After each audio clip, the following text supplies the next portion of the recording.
I've shied away from talking about the Commodore 64 on this channel for two reasons. Firstly, there are already tons of channels out there that cover Commodore hardware, and they do a fantastic job of it. I mean, seriously, take a look at any of these awesome channels and you'll see exactly what I mean. By comparison, I am very much an amateur. We did own a Commodore 64 back when I was a lad, but it was replaced with a Packard Bell 486 when I was 10, and I haven't touched a C64 since. That's nearly 30 years ago by this point. Second, I've stayed firmly away from collecting various 8-bit machines because, frankly, I just don't have the space for them. And if I did bend and buy a C64, I feel like it would be some sort of gateway drug to harder stuff. As you can see though, I've failed.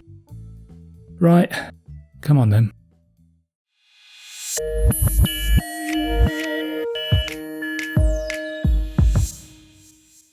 Now, this unit came to me from Facebook Marketplace.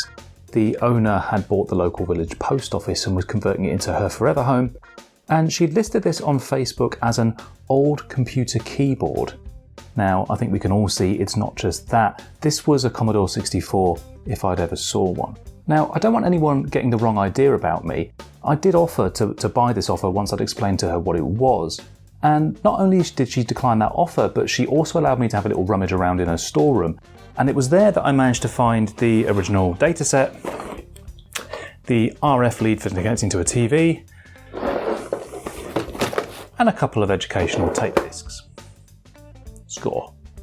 We don't have the power supply, we'll have to look into that later, but before we do, does anything look a bit odd to you?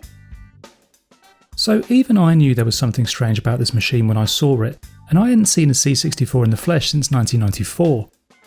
Our unit was an original bread bin model, and that's what a C64 looks like to me. I'm aware of course of the Commodore 64C, and at first I suspected that's what this was from the photos, but when I got my hands on it I came to realise that wasn't quite right either.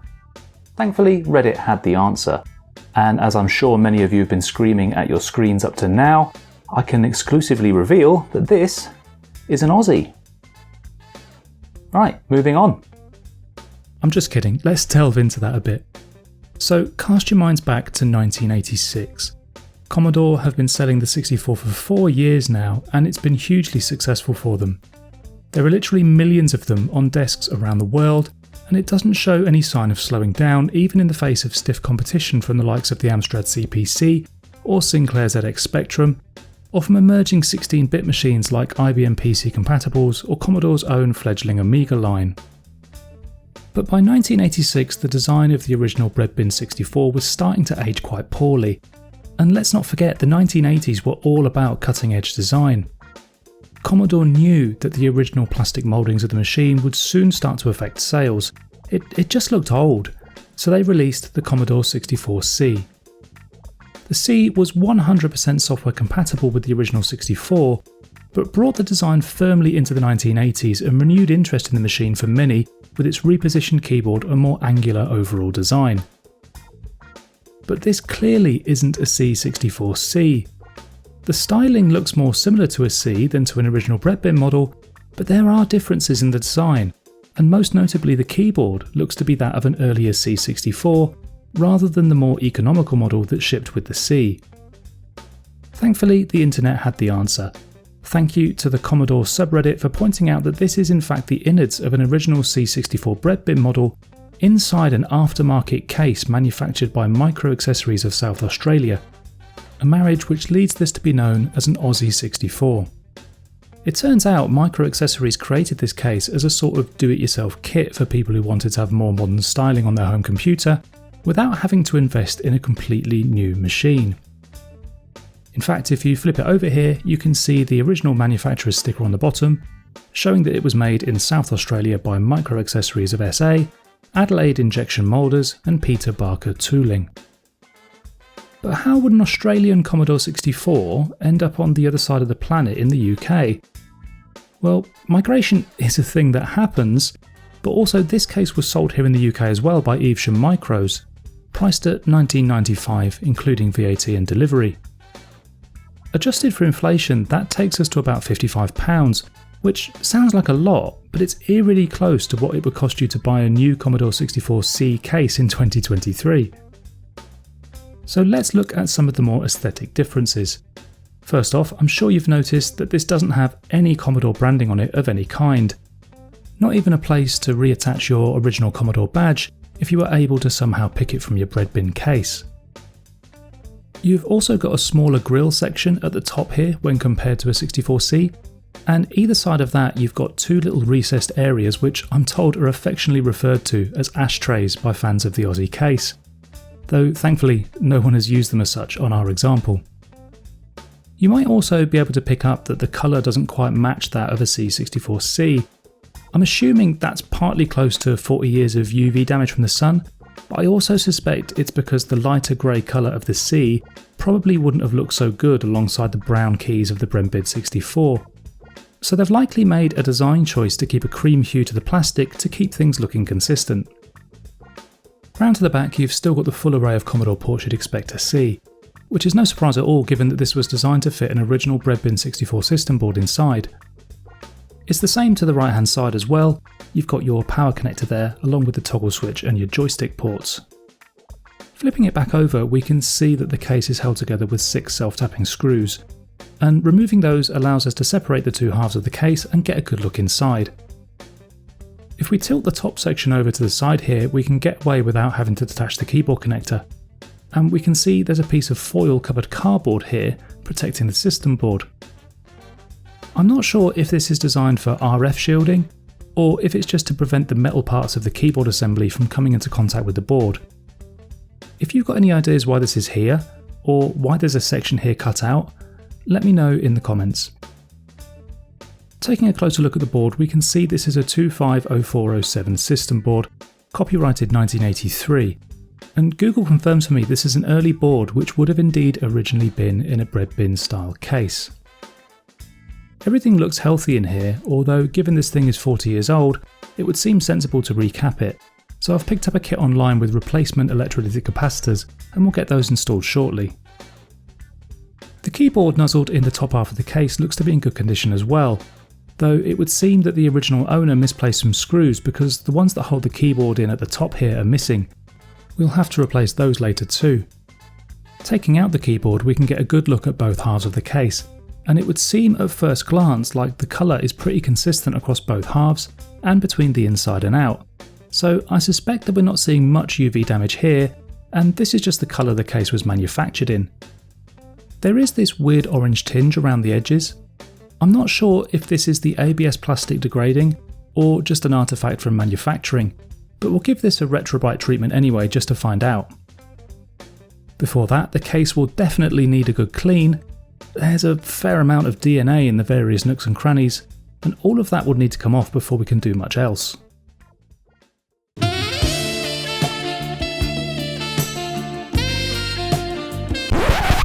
Oh, sorry about that. I don't know what came over me. Let's try that again.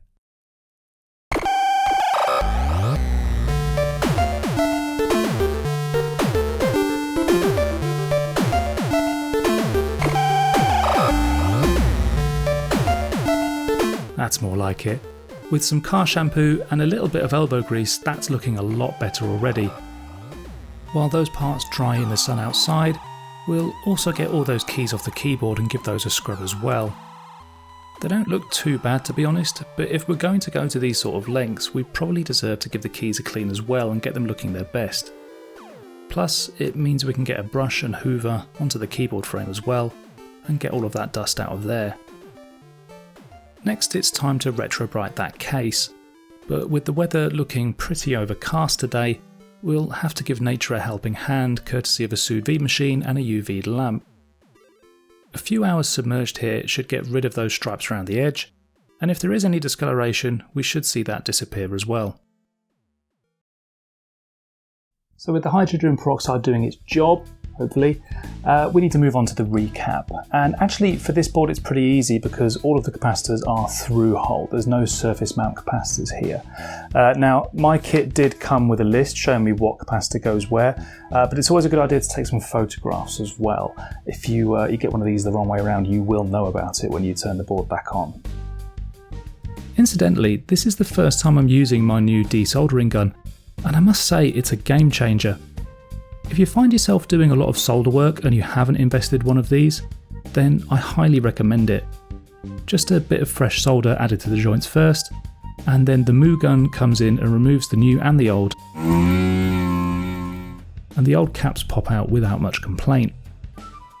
Then we just need to pass over the solder pads with some copper wick to remove any traces of the old solder, and we can then clean up the pads with some IPA, ready to solder on those fresh caps. I ordered these caps from Retrobrighting, by the way.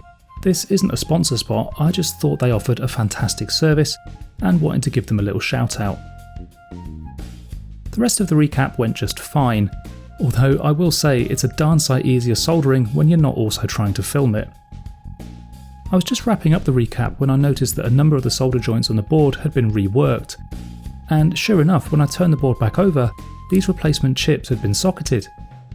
It turns out these are the RAM chips, which those in the know tell me are a common failure point, so I'm glad these have already been replaced. I also saw that the monitor and serial sockets had also been reworked, but I suspect this is because repeatedly connecting and disconnecting the leads had damaged the original solder joints. They seem fine now though, so I'm not going to worry about it. By now the case parts have had a few hours in that peroxide bath, so we'll get those out and give them a quick rinse, and yeah, I'd say that's an improvement. I don't know that the overall colour has changed much, but to my eyes that orange tinge around the edges is a little less pronounced, so I'd say our Retrobrighting attempt was worth it. Before we look at reassembly, I just want to pry off those melted rubber feet from the bottom of the case. A little bit of IPA squirted in to dissolve the remaining glue, and then I can fit in these replacement feet to keep the machine from moving around on the desk too much. Next we'll get the board nestled back into the case, and we'll get that keyboard reattached to the top part with some new screws. Then the cable gets reconnected back to the system board, and the two halves slot nicely back together, and it all gets screwed together with the original screws. Nice.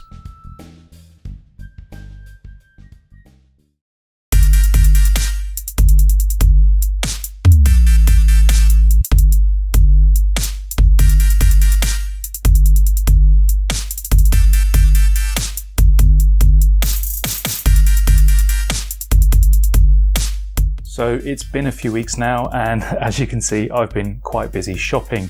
Let's go through some of this stuff. So we've got this TV. This is a Matsui unit that I picked up on Facebook Marketplace for just £5. It's obviously a much later model than would have been used with one of these Commodore 64s originally. But the nice thing about it is it's got some RCA inputs on the front as well as on the back. So hopefully I can use this for a variety of different systems moving forward. Coupled to that, you'll see that we've now got an RCA lead. So you recall that this came with the original RF lead. Inferior picture quality, inferior sound quality. We get a much cleaner signal if we use this lead, and they're relatively cheap, so there's no reason really not to do it. Also picked up a joystick, which even looking at it right now, I can tell is not going to be a fun experience to use. If you do have any ideas on a better joystick I can get, please let me know. And you may have already picked up on this power supply as well, which I've purchased. It was relatively cheap, about £5 on eBay. I'm not going to use it. I know some of you will be shouting at your screens right now. It's not going to get used. So for those that don't know, these are a bit of a hot point for failures, especially when you consider some of them are upwards of 40 years old at this point. And when they go, they can take out the system as well. So I didn't know that when I bought it. I do know that now. I've not used it. What I am going to use is this third-party power supply, which is brand new, ordered from a company in Poland. I'll put a link in the description. And hopefully this should work just fine with this machine without giving us any of those issues. That is assuming that this machine works, because no word of a lie, I have not turned this on yet since I picked it up. We're going to do it right now. So bear with me and let's see what happens.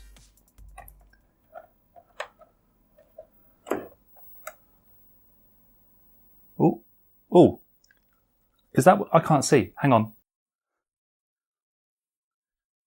Oh, wow.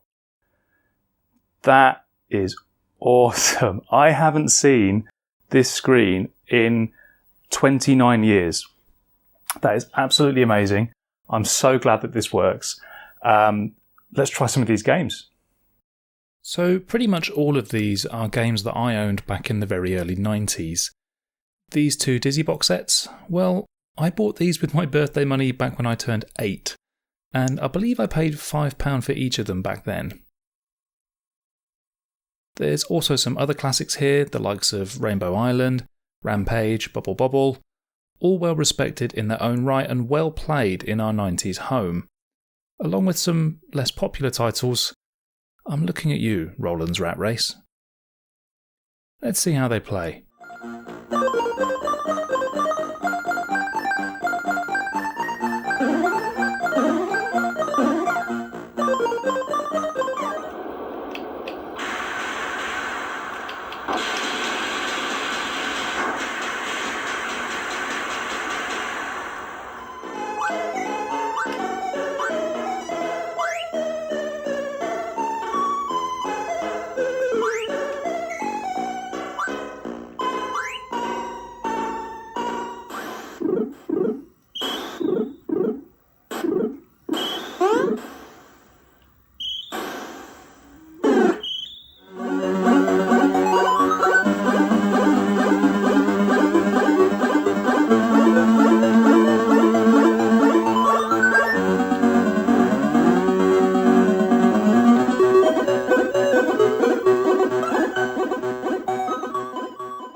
So there you have it, guys. Clearly this thing is working as well as it did the day it left the factory in 1983.